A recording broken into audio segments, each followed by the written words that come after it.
কবাব চাষো।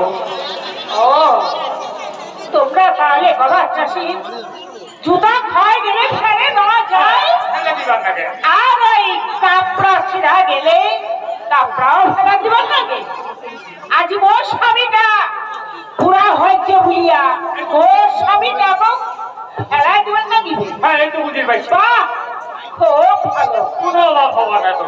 বাবা খুবই ভালো বুদ্ধি তোমরা মুখ দিবার ধরছেন, তাই না? তোমরা হয়েছেন একটা সাধু মানসি, তাই না? এই সাধু মানসি হয়ে এলাও তোমরা মুখ নিবার চাষে। এই এটা দিদার কথা হয় নাকি? না না এটা দিদার কথা হয়। এটা কোন কথা হয়? এই মানসি লাগছে কথা হইলে এটা কোন কথা হয়? আমি এটা কই ভালো বুদ্ধি দিল। পুরা যদি ছেলে দিয়ে আমি আমার চলো ভাই বুঝ তো দিদারটাও নাই। হ্যাঁ আমি হাত বুঝতে পারছো তোমরা এলা সাধু বেশে একটা শয়তান হয়েছে। আমার এই সাধু নামে তোমরা সাধু না হন, তোমরা একটা ভণ্ড, তোমরা ভণ্ড সাধু। সাধু নামে তোমরা কলঙ্ক। মানুষ না পাবে সাধু নামের কলঙ্ক করেন না। মই যেটা পছন্দ এই গরম না ওইটা তোমার খালি দাসাই কোনো টাকা নাকে ঠিকাও ওইটা দাসাই কোনো তোমার কেমন মনটা। হ্যাঁ তোমার বেটা যাতে চাকরি দেওয়ার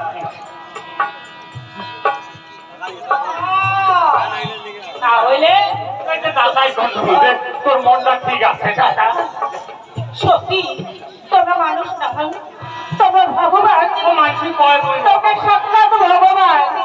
দাদা মোর বেটা যেদিন চাকরি পাবি প্রথম মাসের টাকা যেটা পাবে মোর বেটা তোমরা মানে দিব দাদা, তোমরা মানে দিব। তাও ওই যেটা কোনো একটা মনত কোনো নেই যায় আর এই টাকা না দিলেও কোনো ব্যাপার না। মুই ওটা সার করে দিন লোন ফেরি।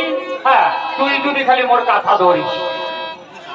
দাদা ওই সকালেরা যাও। হ্যাঁ টাকা দিয়া পেটে দে। হ্যাঁ ঠিক আছে দাদা।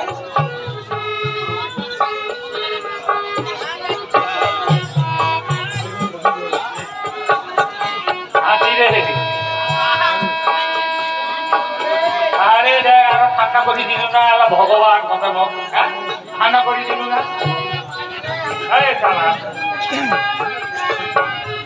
শোন আস্তে আস্তে না খরচ খাবার নাকি।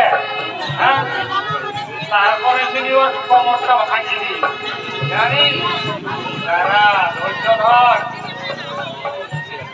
ওর নামটা হইলে কি ধর্মনারায়ণ। ওই ধর্মের মতো চলো তুই ধর্মটা বেশি করো তাইলে এবার ওর বাড়ি ভিতর